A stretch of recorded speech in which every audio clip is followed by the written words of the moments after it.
This webinar is now being recorded.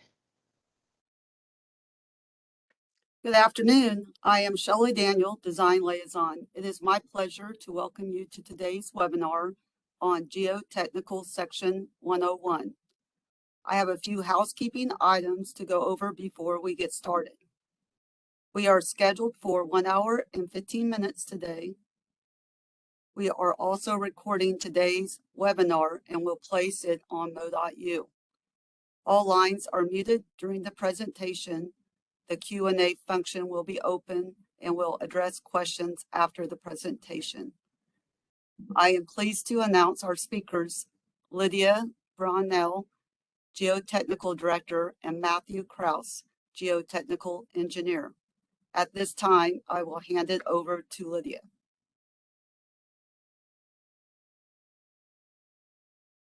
Thank you, Shelley.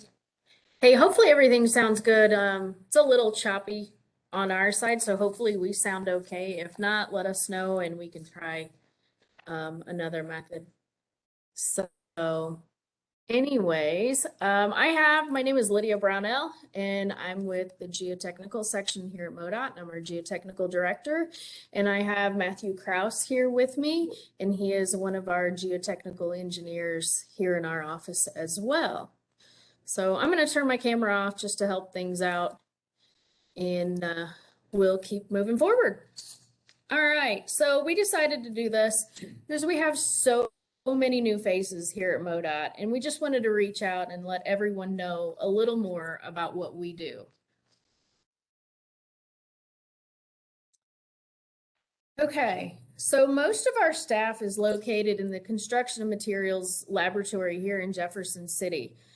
And as you can see, we also have several district geologists that are located across our districts as well.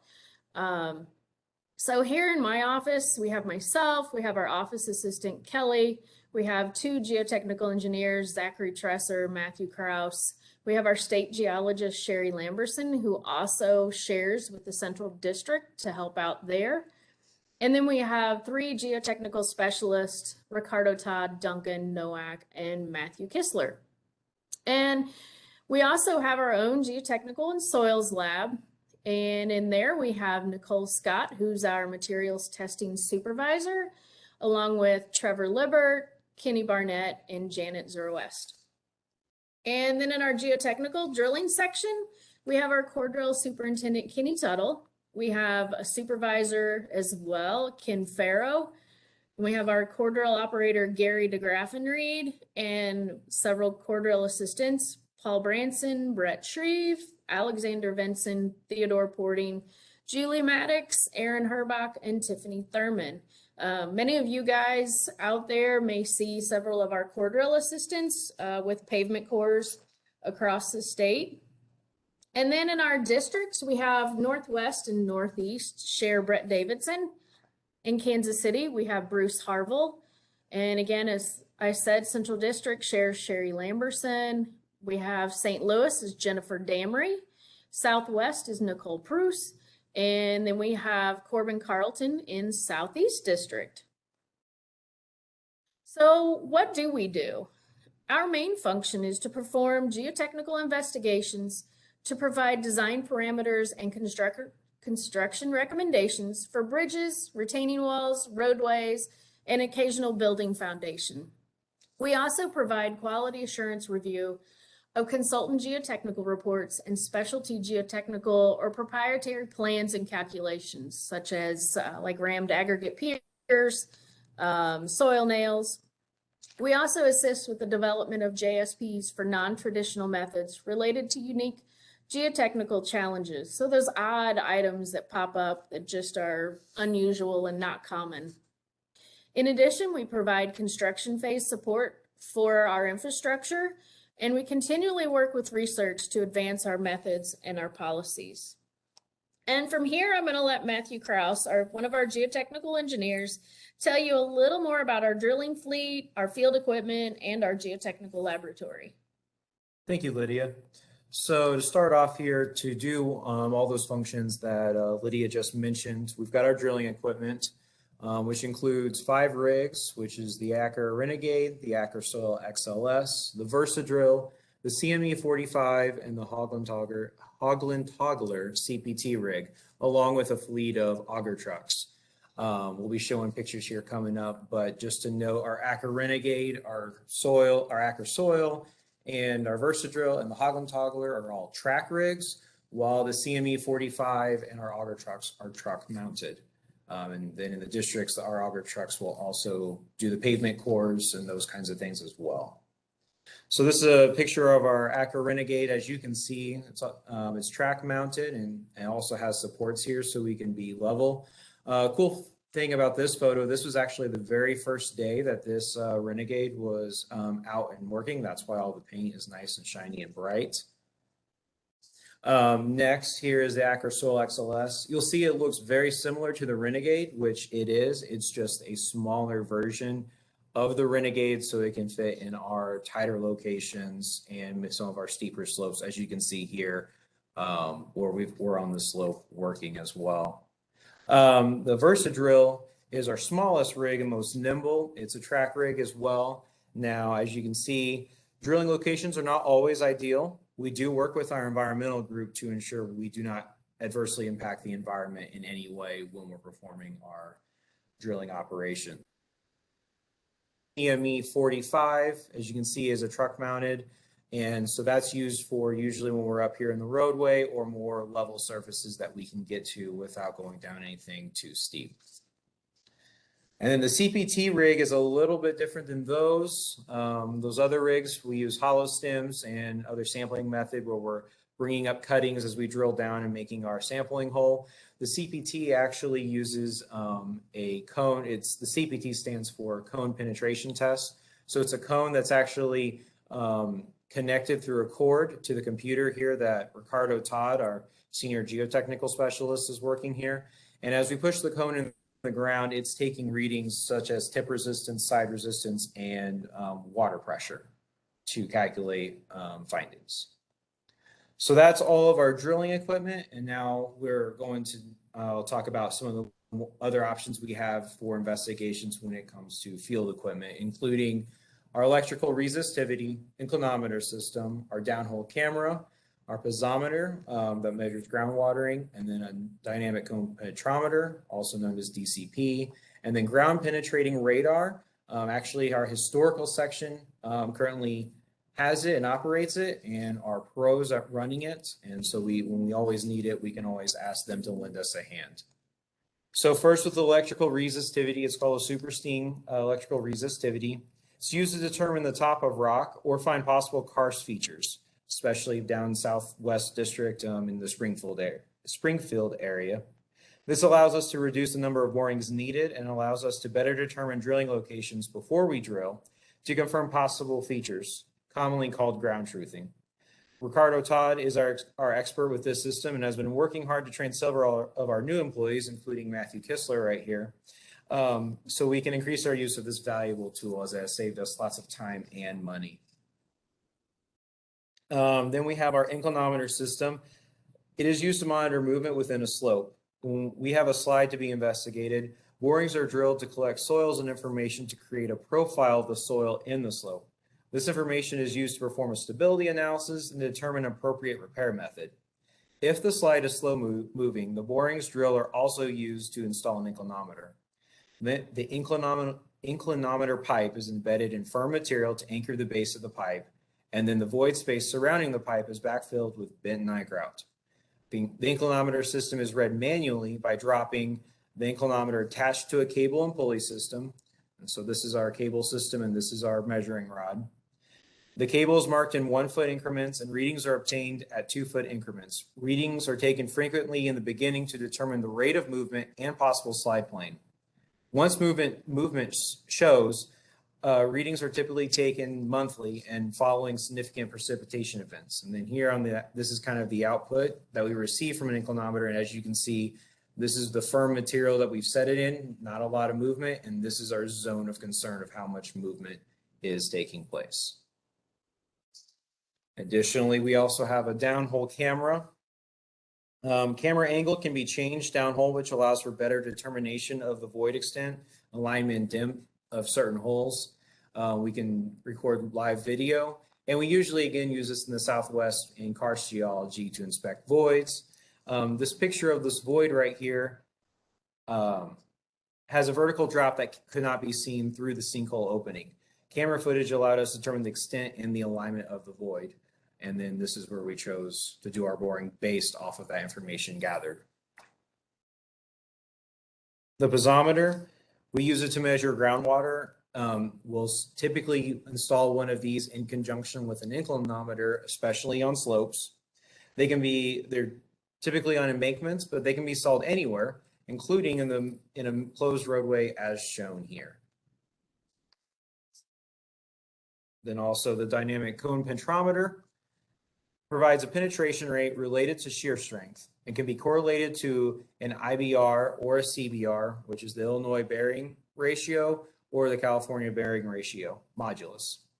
The IBR is used to determine if a subgrade soils require stabilization and to what depth.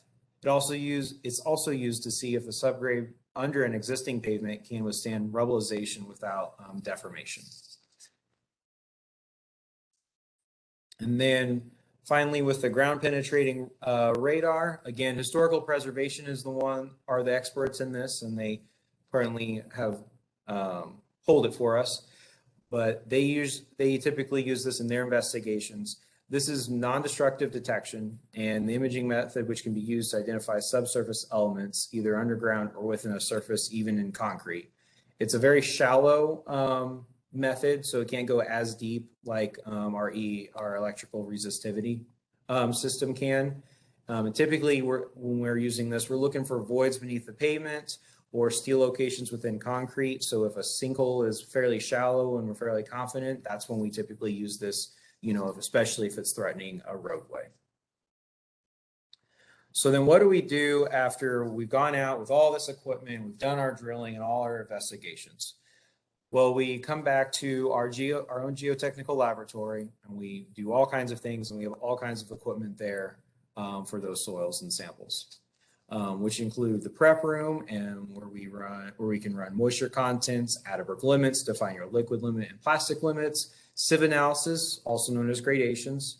We have 3 direct shear stations for our slide and slope stability analysis, 3 consolidation stations for settlement concerns, 1 triaxle, and then 1 universal testing machine that we use in our lab for our rock and soil QUs to determine unconfined compressive strength.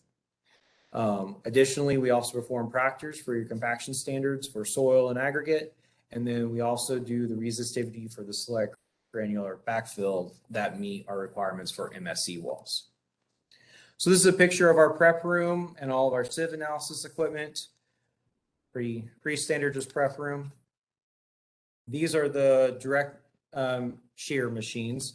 This is typically a readout of what we get from a direct shear machine, and then this is this is a diagram of how it functions.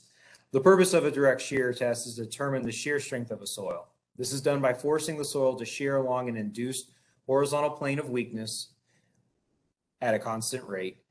Soil samples from Shelby tubes, considered undisturbed, are used for this test. So the soil is placed in pucks right here, and then we apply a pressure and a sliding force to get that shearing failure, which produces results similar to this. Also, we have our consolidation machines that are featured right here, and then we also have the 1 triaxle machine. The consolidation test is used to determine the rate and magnitude of soil consolidation when the soil is restrained laterally and loaded axially. Undisturbed samples from Shelby tubes are used to perform this test. From this, we can determine the total amount and rate of settlement that may occur due to the addition of fill or foundation elements. So if we're raising a roadway or bridge ends, this becomes a critical piece of testing. The triaxle is not used readily in our lab due to the time duration for testing, but it can also be used to determine consolidation and direct shear. The main difference between the direct shear and the triaxle is that the direct shear device has predetermined failure plane, whereas the triaxle device, the failure plane is uncertain. And then this is our universal testing machine that runs our unconfined compressive strength. So here on the left is a rock QU brake that we'll typically take out of the field from rock coring. And then on the right here is a soil QU that we will also get from the Shelby tubes. This test is a simple laboratory testing method to assess the mechanical properties of rocks and fine-grained soils. It provides the approximate shear strength soil and the stress strain characteristics of rock or soil. It is performed very similar to a concrete core break. Soil samples from Shelby tubes and rock cores are used for this test. And then we have our soil compaction equipment. We follow the AASHTO T99 or Method A to determine the maximum density that can be expected for a specific soil type or soil aggregate using normal construction compacting effort. We do use an automatic rammer to perform our compaction standards.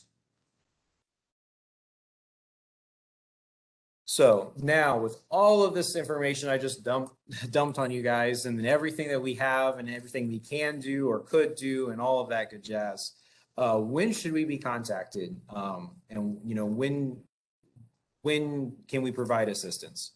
So typically if you're needing a preliminary geotechnical report, commonly referred to as a PGR, new bridges or bridge replacements that are coming up, retaining walls, sound walls, box culverts. If there is a slide in your district or nearby that is suddenly giving way, that's potentially threatening a roadway, you know, let us know of those. Any new or replacement on DMS boards, light towers, or sign trusses.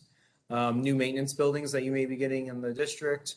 New way stations and welcome center buildings along the interstates.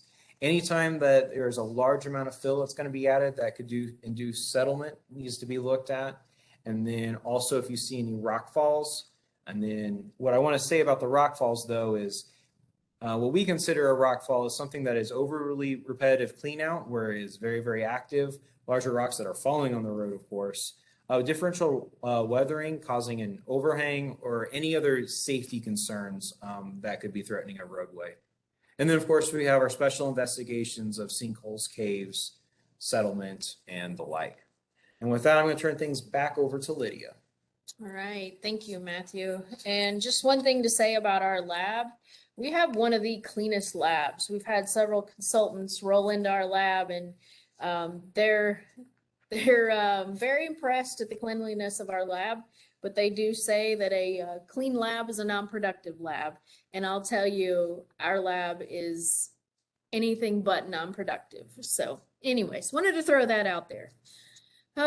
So let's see, our involvement begins with an initial project discussion and continues throughout the maintenance of our roadways.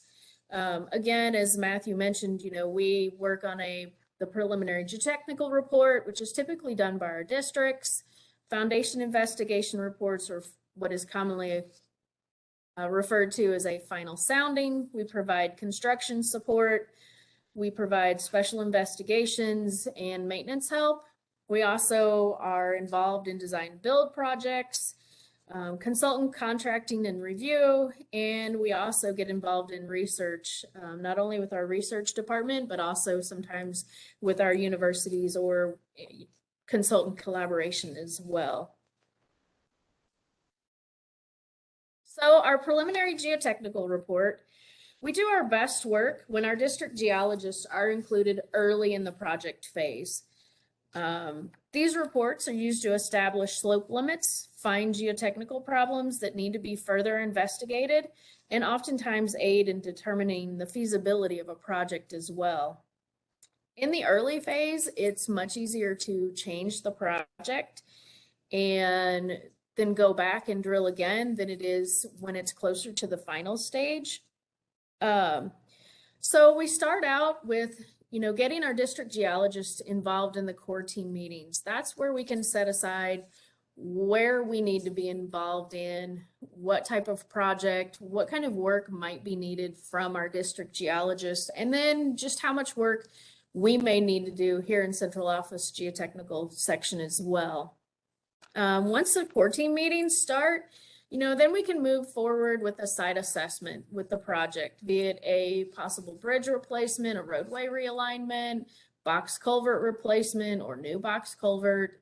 There's just multiple things. Basically, if you're dealing with the ground down, you're probably wanting to reach out to our district geologist and see if there's something that we need to be involved in. Then at that point, we will start staking the project. That way we can do a site assessment, request a drill rig to determine what kind of drill rig we might need. And we also may need right-of-way access from our property owners. A lot of our work is on the roadway as well, so we'll need traffic control help from our maintenance crews. And again, we have the survey request for staking those locations. Then we have utility locates. We will never put a hole in the ground until we have a clear utility locate. We also review those locates and then go on site and look to see if maybe potentially something has not been located. We have ran across some sites where the utility locate ticket was clear, but we could clearly see that one of the utilities had not been located based on a marker out there. Then they'll move forward with drilling and sampling the project. They then submit all of those samples to our geotechnical lab, begin their report writing process, and from start to finish, that typical time is a minimum of 6 to 8 weeks. But these times can be delayed. It could be property owner access delaying things, utilities, as I mentioned, and railroads always cause a delay. We all know that one. And this slide I kept pretty short with our district geologist, mainly because they do so much more than just preliminary geotechnical reports. But those are, you know, above are the duties that we included as far as the geotechnical report goes. I do have a plan, and they don't know it yet, to have them work on a future presentation to actually showcase what they do in district. They do so much more than just the typical PGR. So as we move forward, once we have the PGR, it usually rolls into a foundation investigation report. The final foundation investigation reduces risk and overruns on construction projects. This is typically our last chance to find any remaining problems and determine how to address them before the project begins to reduce costly change orders and the need for force accounts. And it's not that we can't change things, things just become much more costly if we can't tackle them in this phase. So our foundation investigations begin with receiving a sounding request. That sounding request is typically provided by either Bridge or a district project manager, depending on, you know, what the project is for. If it's for a bridge replacement, or an MSC wall that's a part of an abutment, it will typically come from Bridge. But if it's a signpost or a truss or a district wall that doesn't have a structure number, then those sounding requests are typically given to us by the district project manager. So after we have the sounding request, then we usually do a quick site reconnaissance and a desktop study. That site reconnaissance study is usually done by our drilling crews, so we can establish what kind of drilling equipment we might need to use, whether we can use a rig on Trex, or if we need, you know, can use our CME 45 possibly, and keep things on the roadway. And it'll also help us look at different locations that we can drill. Can we possibly get to most of the locations, or are we going to have to look at some pretty decent offsets? The desk study typically includes reviewing the PGR, or that preliminary geotechnical report that our district geologists have provided us, old reports that are in the file for nearby bridges, the old bridge that's sitting in its place. And we also use GeoStrat, which is a web-based program with Missouri Department of Natural Resources. So once we do that, then we also request a survey request. And I want to reach out and thank our district survey crews. They do a lot of work behind the scenes to help get these projects set up and ready for us, so we know where to drill and we get get to just roll on site with all of our locations staked. So we really appreciate all of their hard work in getting our project set up for us. So once we have the survey request in, we typically like to wait till the locations that we plan to drill are staked before we contact utilities.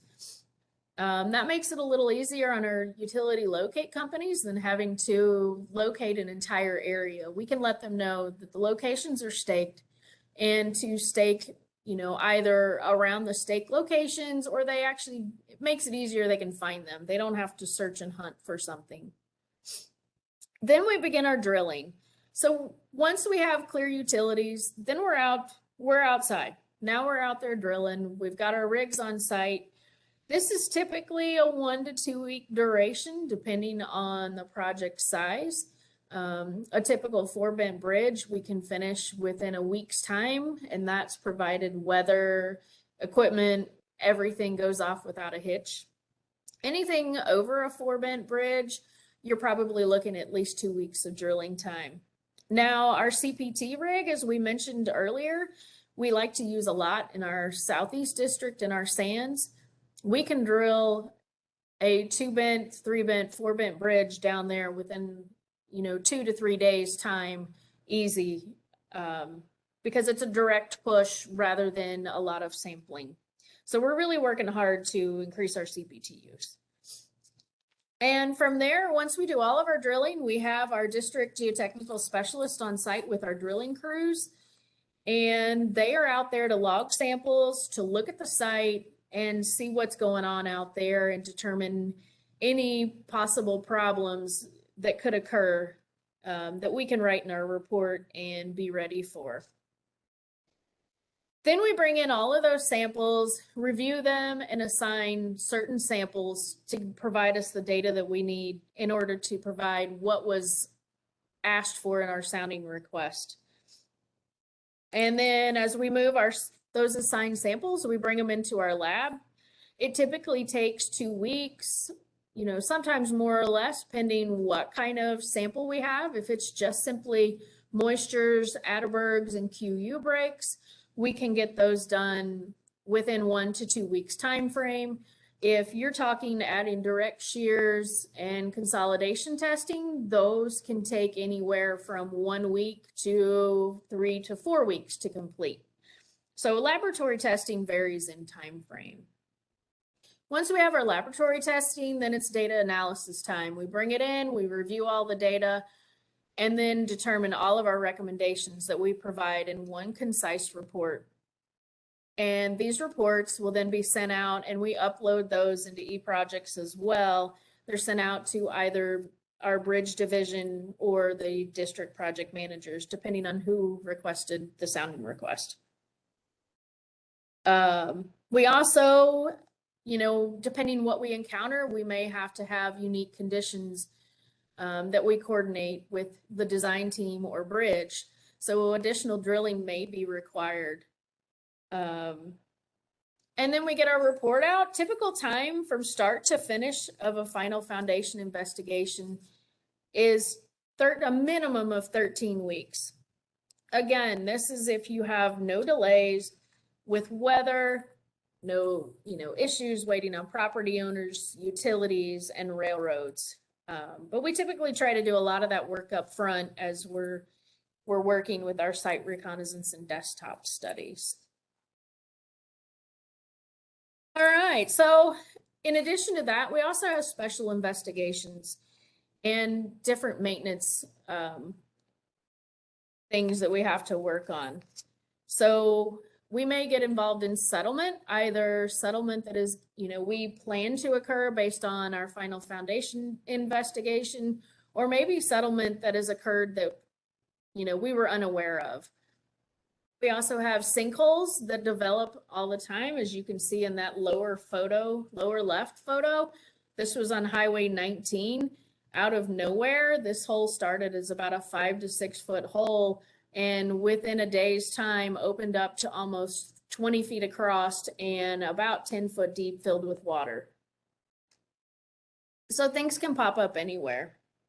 We also deal with rock falls, rock cuts, erosion problems, new maintenance buildings, and just, change conditions. This photo on the right is a project that was supposed to be a rock cut, and we ended up encountering 8 feet of a high plastic clay at the top surface. So we came out to help construction with this project and try to figure out what kind of possibilities they could do. And I want to, I talk about maintenance and how we're involved in the maintenance phase as well.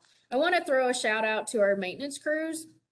We depend on our maintenance forces to report sinkholes, landslides, rock bluffs with problematic rockfall so that we can evaluate them and determine the need to repair. Without maintenance, many of these problems would go unnoticed.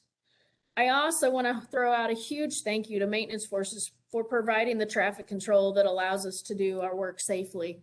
As many of them know out there, we reach out to them almost weekly to provide traffic control for our projects, as most of them are bridge replacements. So we have to either close a lane or close the road itself. So we really appreciate all the help that they provide. And I know our district geologists do as well. I'd like to also add in there's a lot of times when we have a slide or a sinkhole that opens up, because they work the area, their whole, their most of their careers, they are full of valuable information that we couldn't get anywhere else. So it's always a joy to chat with them and helps us get to a solution much quicker. Absolutely. It's they actually help keep us from having to do a lot of file research to find the underlying issue. Sometimes it's just a simple conversation, reaching out to our maintenance forces or even the local coffee shop guys to find out what's really going on at a location. So another area is construction support. I know we do have our REs who are out there, and I can say that because my husband is one as well. But we do help them out as needed whenever something comes up on a project. So some of the most common things that we provide construction support for are piles. We review the WEAP analysis and CAPWAP analysis that is provided by a third party. And usually we review those to just ensure that the proper parameters were modeled. And that it wasn't, they didn't look at the soil profile incorrectly, or they didn't have the hammer strengths as they should. Another is drilled shafts. This is one we are involved in quite often. Here we review the verification cores that are done. And then we also review the QU breaks that they provide and make sure that our recommendations are still valid based on the actual existing location information. As I mentioned before, sometimes we do have to offset our borings, even though we do try to get the exact location, but things do change. So we use these verification cores just to verify that our initial design recommendations are still valid. Then following the verification cores, once the drilled shaft is cored, there's typically a camera inspection. We review those camera inspections just to make sure that the rock looks good, there's no voids, no massive soil seams that might cause an issue, or anything else we can see within there. And then we have the cross-hole sonic log review. So once the drilled shaft is poured and cured, within at least a minimum of 2 days, I believe is the spec that calls for it. Then we get the CSL reports and we review those as well to see if there's any anomalies within the poured drilled shaft. If we do find anything of concern, then oftentimes we'll ask that either the CSLs be redone again, depending on the data, or if the anomaly is large enough and we're confident enough, we will ask for an additional verification core through the actual poured shaft to verify what the anomaly might be. And then at that point, we typically work together with the RE of the project, the contractor, and our liaisons to come up with remediation recommendations for the shaft. In addition, if there's any geotechnical questions on the project, such as foundation questions, rock quality. Maybe they encountered a void while they were blasting rock. Multiple things that may occur. We are there to help out. In addition, embankments and fill placement, we will help with the settlement monitoring. That is part of, what we provide in our foundation investigation report. So we do like to get feedback if we can on how much settlement has occurred based on what we actually projected might occur within our report and the duration of time settlement as well. And then change of conditions. That's something that it can occur anywhere. We try within our preliminary geotechnical report and our final foundation investigation to find all of those possible conditions that could occur. But again, our drill holes are anywhere from 3 inches to 8 inches in diameter. And so change of conditions can occur, such as poor soils, karst, or just unexpected conditions. And we are also involved in design build projects. Design build projects are a little complicated. We often get brought in on the conceptual design coordination. We will provide any existing information we might have.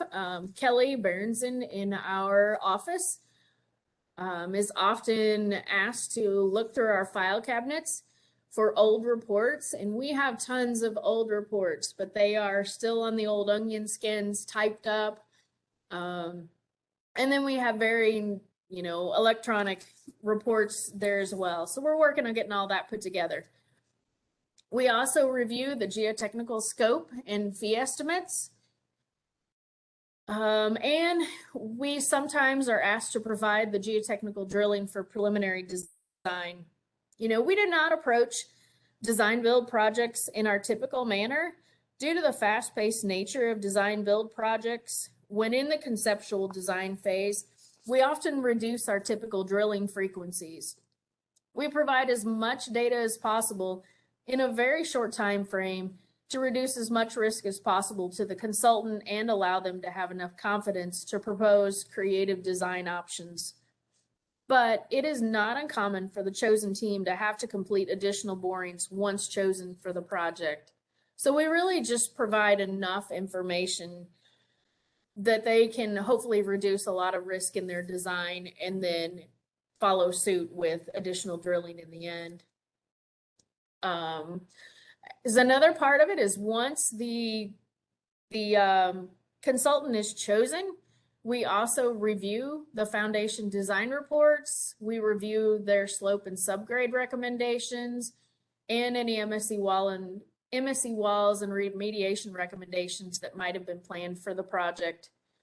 We also assist with JSP procedures and we review non-MoDOT design specifications as well. So we get brought into design build projects as more of a review and quality assurance side of things. And consultant contracts. Our office is small, but we can handle the load. But sometimes deadlines push us to consult out some of our work. We have great relations with our on-call consultants, and most of them are ready and willing to help when we call. One might think shifting work would reduce our workload, but that's not always the case. Although our consultants do a great job, sometimes it's just easier to do the work for yourself. Our consultants do a variety of work, and ours is typically a little different than their normal. Not to mention their report formats are a little different, so it takes a little more time to review their work as well. And on your side, within Bridge and design, the report output is a little different. So we work with them to try to streamline it as best we can. So our consultant contracts typically starts out with reaching out to our on-call consultants to determine their workload and whether they want to work on a project for us. Then we reach out to them, we help them develop a scope and schedule, and we review their fee estimate. to make sure everything looks okay. That they're not charging us for more hours than, seems normal. We do have to remember that their projects are on a cost plus fixed fee, so we're only getting charged for what they actually do, but we still try to keep their fee estimate in a normal range and not outrageous.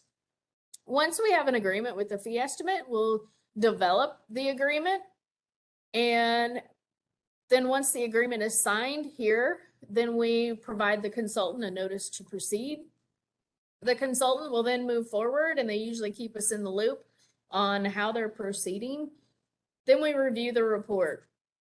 And part of the report, as I said, is different. So we tried to streamline the report as best as possible. And one of the biggest things is to make sure that they have no gobbledygook in there. And yes, that word is in our EPG.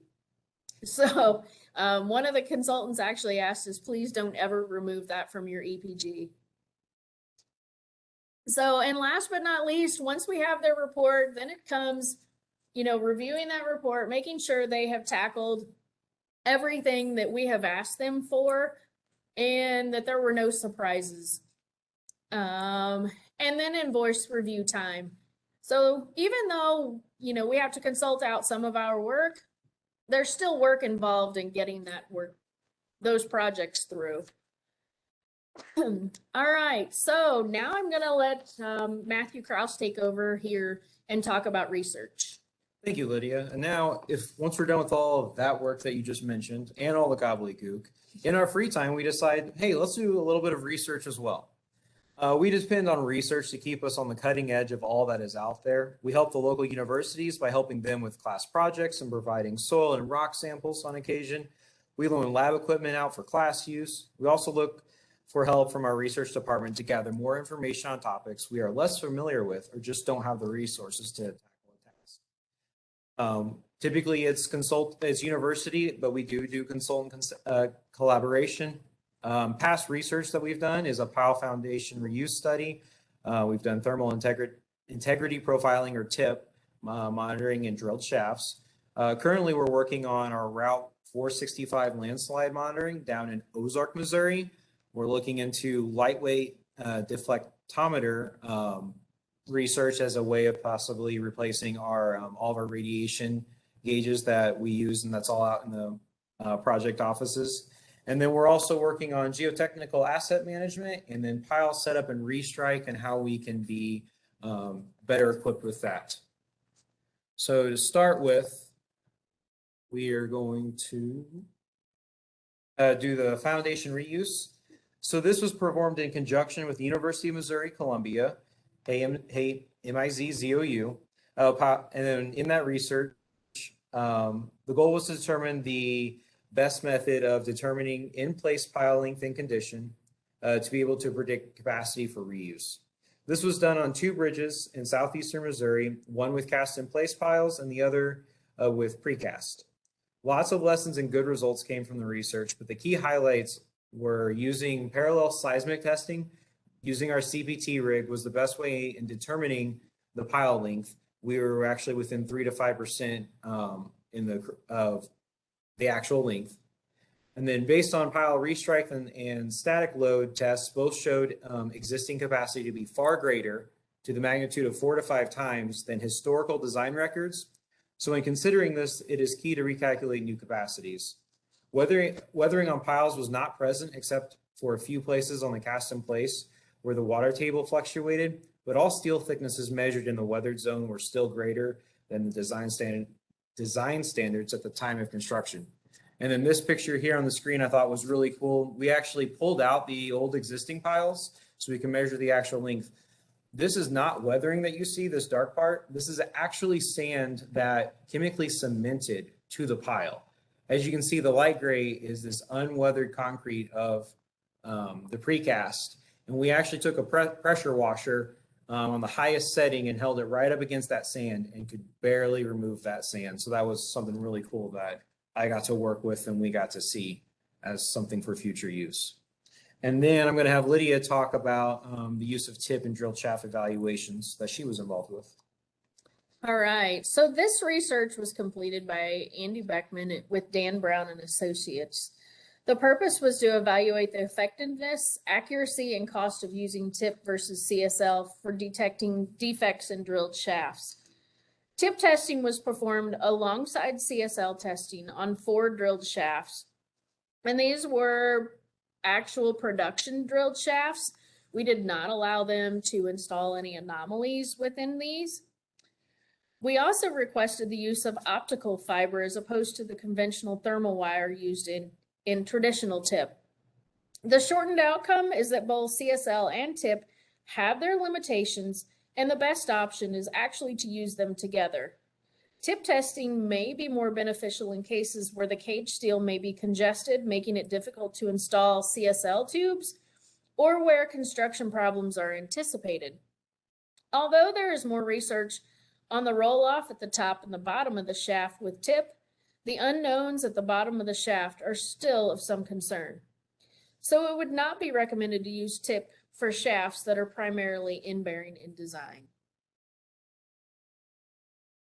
And following this research, we are also considering a change to our CSL specification to follow Deep Foundation Institute's rating criteria, which considers both arrival time and relative energy. Our current specification uses only velocity reduction. So our research doesn't go, without being used at some point.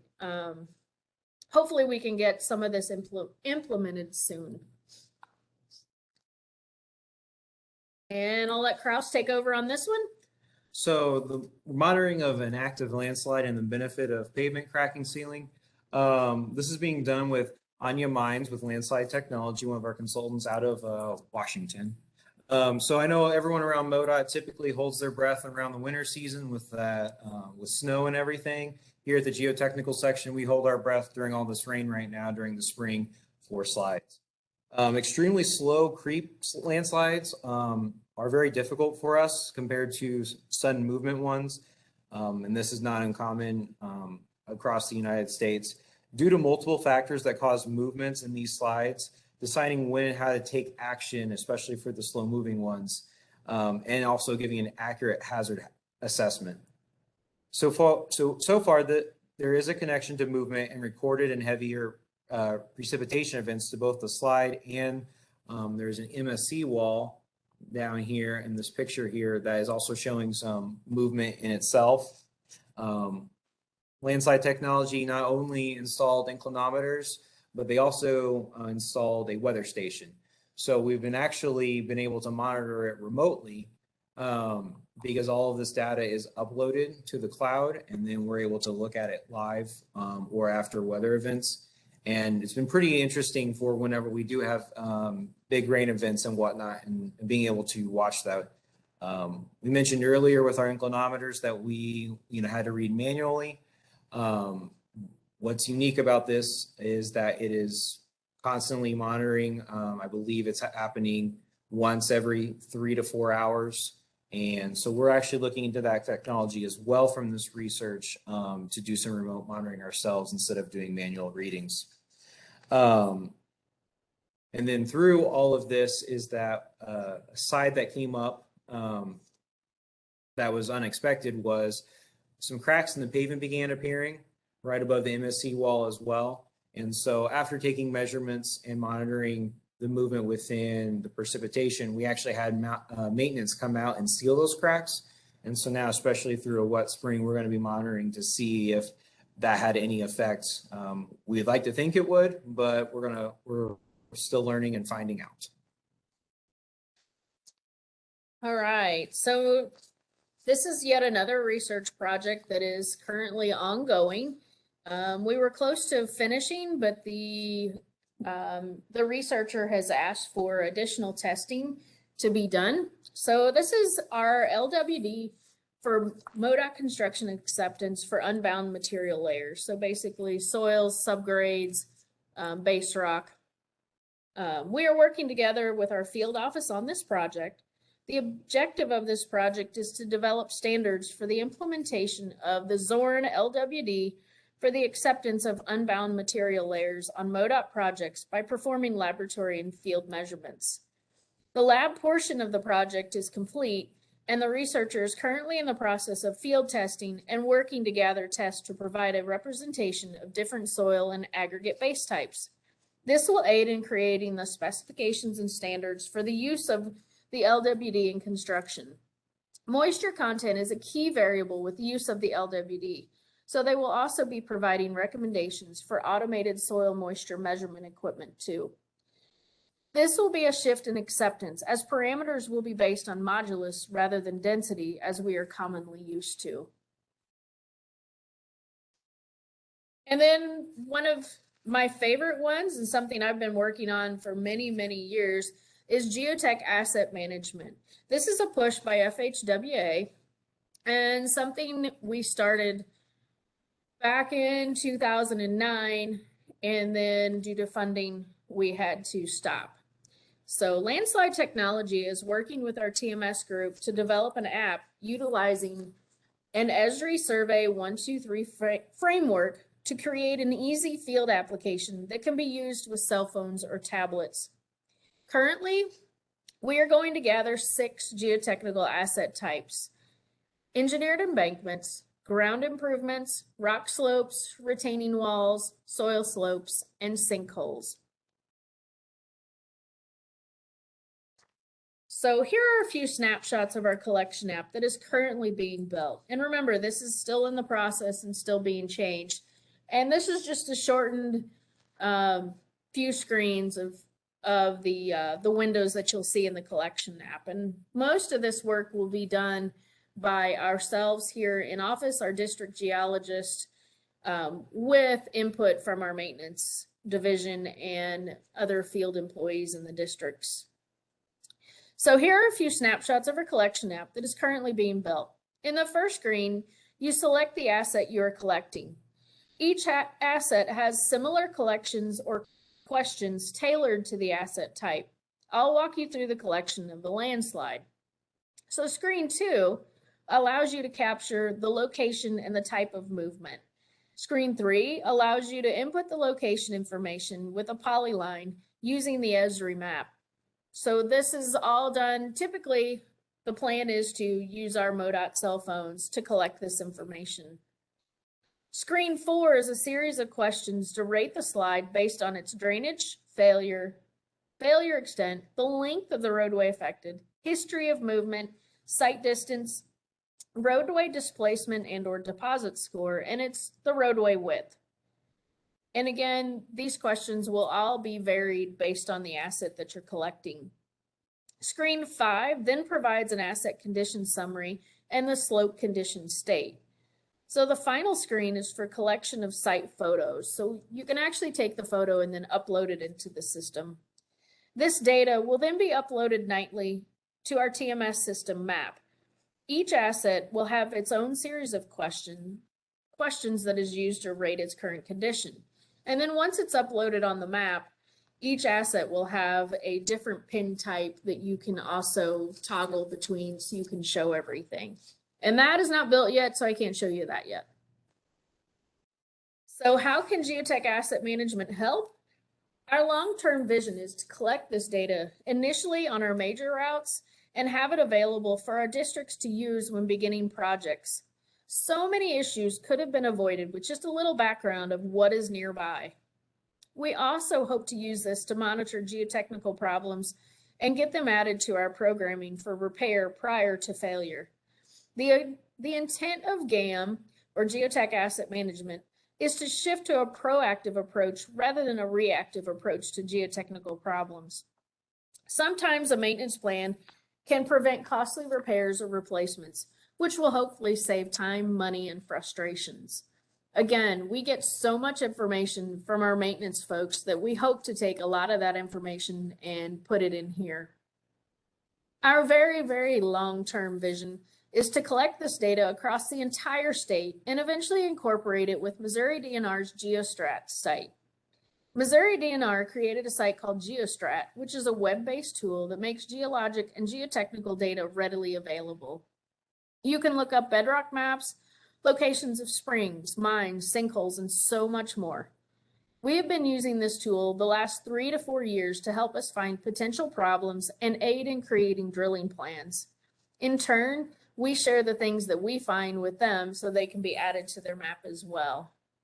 We work hand in hand with Missouri DNR often, especially when questions arise on a project. It's awesome to be able to work with them and just call them up and get additional information. All right, and so we also have our pile setup and restrike project or research project that we are working on. This is the final research project I'll talk about today, and this one's just getting kicked off. The objective of this research is to provide a better understanding of pile setup in Missouri soils and provide a pile restrike procedure for different types of piles. We have asked the researcher to provide a detailed pile restrike procedure that considers the contractor's tight timelines, as a typical 7 or 14-day restrike procedure is not advantageous. Pile setup and restrike will hopefully allow us to reduce our pile lengths on some projects. So the researcher will hopefully identify areas of the state where setup or relaxation is likely to occur. We want them to determine which soils or soil properties will result in greater setup and provide regions of the state that are more likely to encounter setup so we can plan for it. We also hope they will provide soil characteristics that can help identify if a project site may benefit from utilizing setup. And then in the end, we want them to provide a pile restrike procedure and guidelines for the different pile types. It should include percentage of final design capacity a pile should be driven initially, minimum initial restrike time, minimum capacity gain at initial restrike. They should establish final restrike test times to confirm the final design capacity. And then we also want them to provide procedures when capacity gain is not encountered. And then we want them to establish the PDA and CAPWAP testing requirements as well. So what else are we up to? Currently, we are working to increase our use of electrical resistivity in applicable investigations to reduce and or focus our drilling at locations of concern. Our electrical resistivity system, which is typically referred to as ERI, is great. We can lay out lines across an area and pick out different drilling locations that could be problem areas. Without this, we would just have to happen to find these locations. We are also establishing procedures to use our CPT rig for pile design, mostly in the southeastern portion of the state, but we also use it for settlement evaluations across the state as well. Kind of one of the drawbacks is, once you hit a rock or boulder, our CPT, we're dead in the water. So you cannot push the CPT cone past a very large rock or boulder. It also is tough to push through very stiff material as well. Typically, in that case, we find that way up north in the glacial till, so we can only get so far down before it refuses as well. But our CPT reduces our drilling time and also our sample time in the lab, because the CPT is a direct push and we do not get samples from the CPT. There are no samples that get put through our lab. So it reduces the data analysis time and calculations times because we have a software that helps process the data as well. But as with all software, garbage in, garbage out. So it still requires us to review the data and process it as well. We are also researching remote monitoring equipment to eliminate the need to travel to sites on a regular basis. So just like our Branson landslide site, we're looking at that, the remote monitoring and how well that works and versus cost of actually going. We have a current project with 4 slides that we're looking at now that we go to this site monthly, and it's 3 days travel time to go up and gather readings. We are also slowly scanning file cabinet files to reduce the searching time of old boring data and reports. We get a lot of phone calls from many of you in the district for old reports. So we're working, as each of you guys call us and ask for those, we're putting those in a digital file. And Kelly in our office is also working diligently to work through a lot of those files as well. So someday we will soon be like Bridge, hopefully, and you can just type in a job number or a bridge number and boom, there you got what you're looking for. And that's all thanks to our assistant, Kelly. Thank you. Thank you.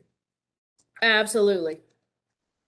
So, and then next is we're waiting to upgrade to Open Ground Cloud. And Open Ground Cloud is a program through Bentley that would replace our Ghent boring log program. So that's our electronic boring log program. Open Ground Cloud actually has a GIS database system included with it. So we could actually take all of our old boring logs that we bring them into Open Ground Cloud and have them brought into this GIS database system. Once we have that, it will make it ever so much easier to incorporate our current and past electronic boring logs into our hopefully soon to be done geotech asset management system as well. So, and as we mentioned, we could not do any of the work that we do without our office support. Miss Kelly Berenson is the most amazing employee, but let's just say don't mess with her filing cabinets. She's very partial to them.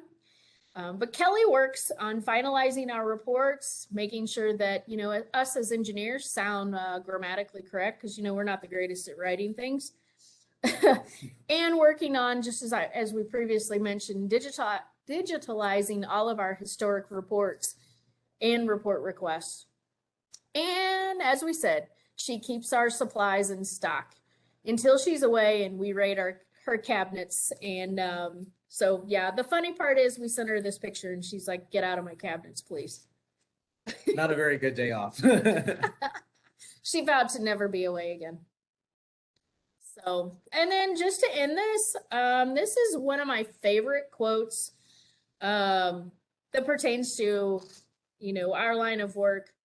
On account of the fact that there is no glory attached to the foundations and that the source of success or failure are hidden deep in the ground, building foundations have always been treated as stepchildren, and their acts of revenge for lack of attention can be very embarrassing. And that was Carl Terzaghi, the father of soil mechanics. So, and that is all we have. We're leaving, you know, if you have any questions, but we'll leave this up here with all of our contacts within our office and then across the district. And as I said, our district geologists don't know, but I'm going to reach out and ask them to work on a presentation in the future to help kind of explain and showcase what they do there as well. So with that, are there any questions?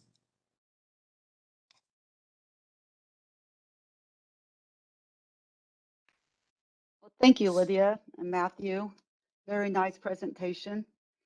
At this time, we will be taking questions. I do not see any questions in the Q&A pod, so we could just open the floor to verbal questions. Please use your raise the hand tool in WebEx if you have questions, and we'll have Charlotte unmute you. Shelley, there is one now in the Q&A. Okay, let me see if I can find it. All right, one question. I would like to know or learn more about CPT results for a bridge pile design, since we didn't have a good result performance in my previous project in Southeast. When will we have a procedure out? All right, so it looks like want to know more about the CPT results for bridge pile design because the results weren't great.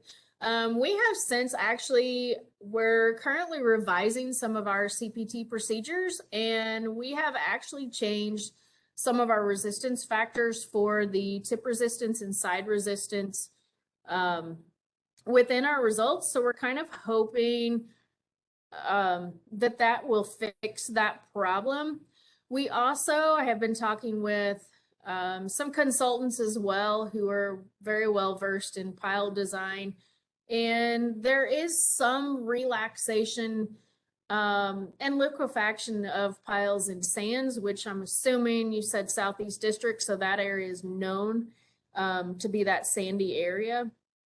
So that would be my guess. There is a discussion about possibly, and it's not something the contractor would be extremely excited about, but in sands that are fine grained sands and very loose soils, that you would drive the pile to a certain capacity and then come back and restrike that pile to actually see if it gained or lost capacity. That would actually help determine whether there was actually some relaxation in the sands. And essentially, the best way to handle, from what I understand, is to actually drive that pile.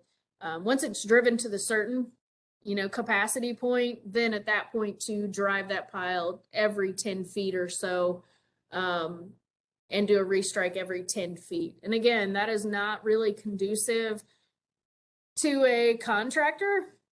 So that's something that is hopefully, will be tackled in our pile setup and restrike research that we have ongoing right now. Right, thank you, All Lydia. right. We You're have welcome. one more question in the pod. What is the solution for something like a sinkhole, like the one you showed filled in with water on Highway 19? How does it get fixed? Yeah, how does it get fixed? And I wish I could show you guys some photos and stuff. We have some awesome photos of some repairs. Nicole Pruce is an expert at that as well. But usually a graded filter, but it all just depends on, the project itself.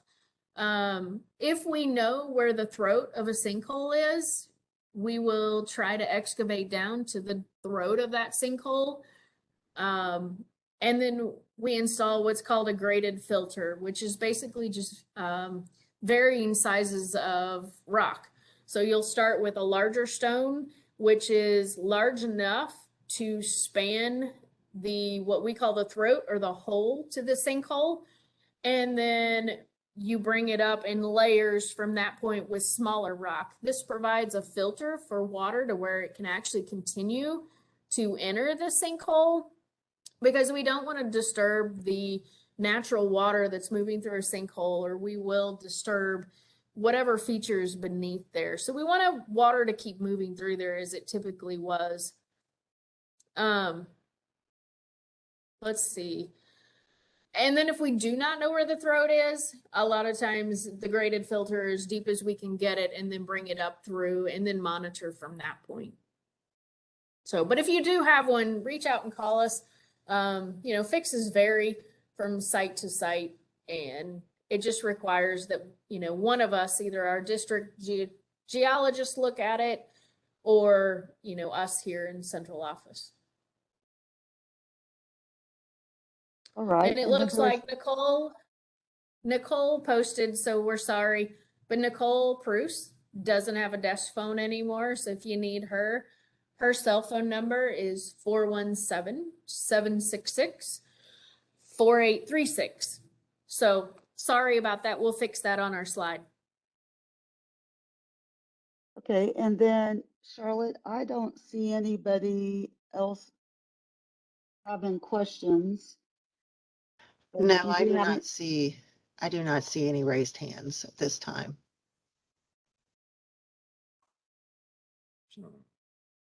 Okay, so as we wrap up this webinar, we will be registering your participation in Mo.U. The WebEx system allows us to track who is attending by computer, but we do not know who may be attending as part of a group or a call-in. If you are in attendance but did not sign in to WebEx or did not log in using your user ID or full name, please email Charlotte Drinkard so you could get credit for today's training. This concludes our webinar, and thank you for your participation.